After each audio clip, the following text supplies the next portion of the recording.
Good morning everyone, I hope you're well. Today I've decided to talk about routine, baby's routine, so feeding and sleeping. Now I know a lot of people have mixed views about routine and whether to stick to a routine or to kind of be led by the baby. Joe and I made quite a strong stance in the beginning that we were going to have a routine and we were going to stick to it. And of course there are going to be times when we go out for a birthday meal or you go away or whatever, or go on holiday, and timings aren't obviously going to stick to what they normally are at home, but 90% of the time we thought we will try it, and hands down it works. 100% it works for Max. I know every baby is different, but we found it works, and at 10 months he knows when his meal times are, he knows when he's going to bed, he knows when his naps are, and I do think that helps towards him being a really happy baby. Right, before I start, I just want to show you these two books. So these are literally the Bible of babies and parenting. The first one is the Day by Day pregnancy book, and this is by Dr. Maggie Blott. I mean, it looks absolutely ginormous, but it is so amazing. So literally from day one, when you find out you're pregnant, which obviously you are just over the moon and a whirlwind of emotions, but this basically tracks through every single day how many, and it's like a countdown of how many days to go until that was 0 days to go. It was. Anyway, and then you've got after the baby's born. It's such a lovely letter. There are so many books out there, pregnancy books, which look boring basically. And I like a good read, but I like the pictures. I also like the fact it's broken. I don't know if you can see it, but broken into columns, so you've got different perspectives as well. You've got a midwife's perspective, a mum's perspective, doctor's perspective. So I literally lived and breathed that book, and again, I think getting the information that I did from this book helps me. Obviously, it wasn't a luck has a lot to play in the role of pregnancy, but I had, touch wood, and it'll happen again, a really easy pregnancy and a really enjoyable pregnancy. And I know some of you probably hate me for saying that, and I'm really sorry if you had a really rubbish pregnancy, but I loved it. And there were so many good tips in here for when I wasn't feeling right or when I needed a bit of a boost. This is amazing. Anyway, it says £25. It's not £25. You can get it off eBay for like £12 probably. Anyway, so when it finished, I was like, oh no, is there a baby one? How to look after your baby. And there was, and there is. So the Day by Day baby book. So this is in exactly the same format, with all the pictures. It doesn't do day by day, it does week by week. But it's still so in depth. It's literally got everything about kind of milestones and how to encourage development for your baby and good games to play, and a brilliant section on weaning, which we'll talk about in another video, bottle feeding, breastfeeding, it's got absolutely everything, basically how to change a nappy, for goodness sake, everything. So this takes it up to, Max has whipped this page out, this takes it up to you up to a year, and because Max is 10 months, we've got 2 more months left of this book, and I'm a bit like, oh no. And I looked to see if there was a toddler one, and there isn't. So, I don't know what I'm going to do then. I'll be on my own. No, I know there are loads of other books and stuff, but I'm a huge fan of books and reading. So, if you're not sure if you're pregnant or you just had a baby and you're not sure what book to get, if you do like reading, I would highly recommend those books because they are amazing.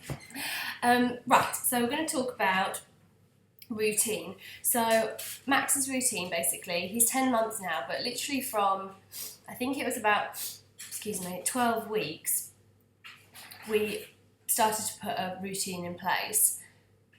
It was younger than 12 weeks, sorry. I think it was about 8 or 9 weeks. This is why I write everything down. I have a baby memory book, which I will show you another time. And I write all the key events and the milestones down because I have the worst memory in history. So, okay, I'm going to say like 8 or 9 weeks. I'll have to check that. But yeah, we basically started bedtime routine. So what he does, and what he has done literally from the start, is he wakes up. This is going on a good day, right? This is like no illness.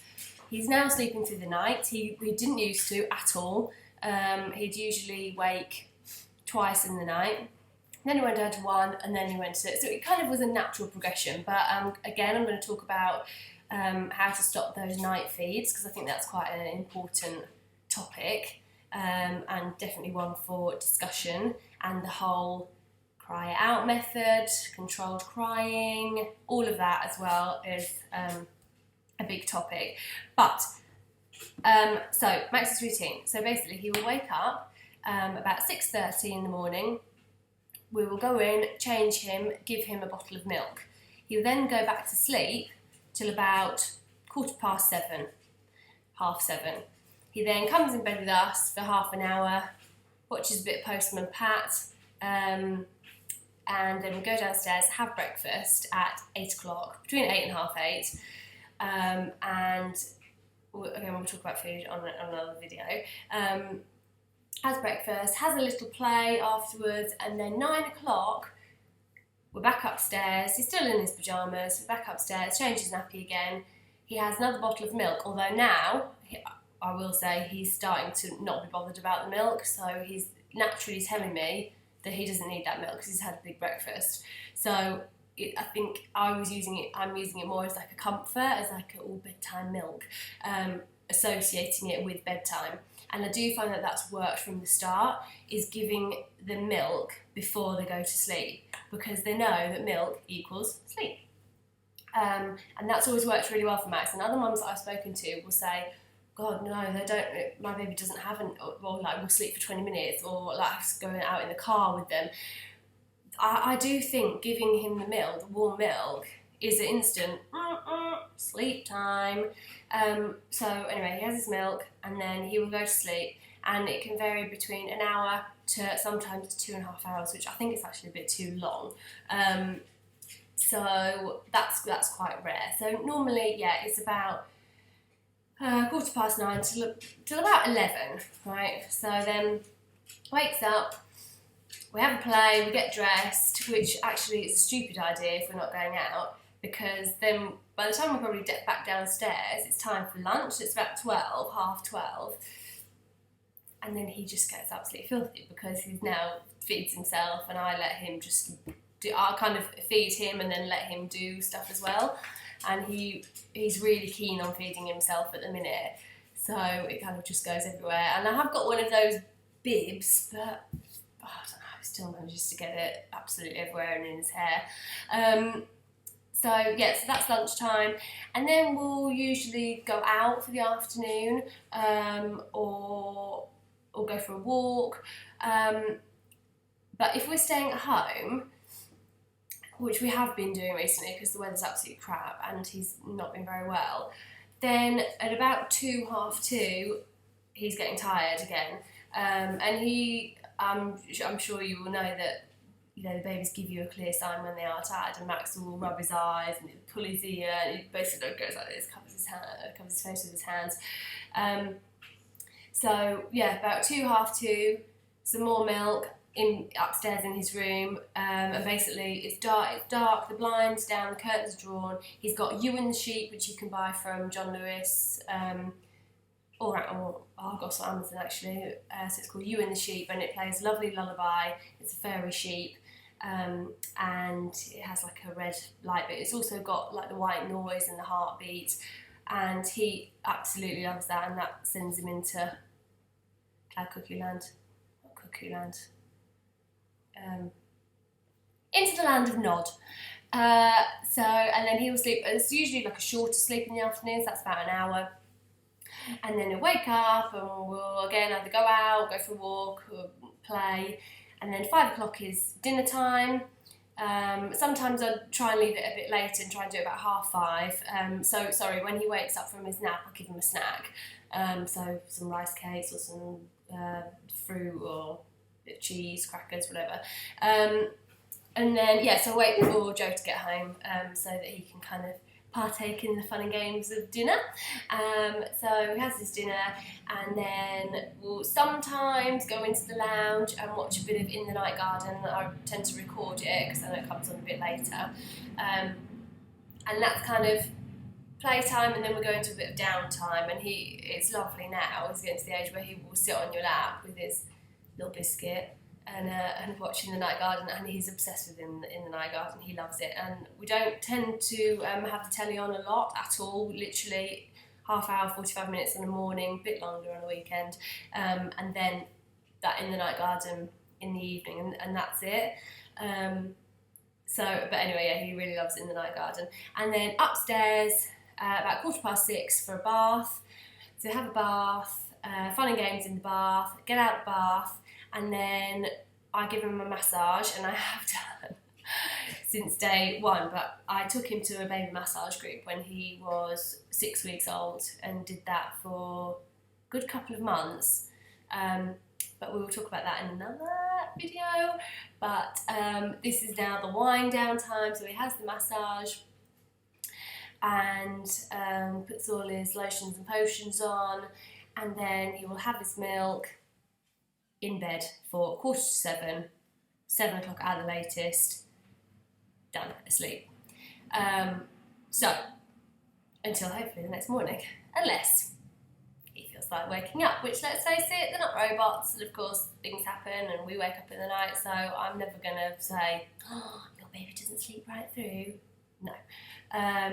Of course I'm not going to sleep right through unless you're really, really lucky, and if you are, then that's amazing, well done you, but well done to your baby. But Max does tend to sleep through the night. He has done for the last 3 months or so, but because he's been ill, it's all gone out of whack, so he's been waking up at about 10 o'clock and then about 3 in the morning for comfort and milk, so I'm going to have to get back into cutting out that night feed again when he's back on track. But so that is the routine, and basically what I'm trying to say is that everyone is different, of course, but I think having that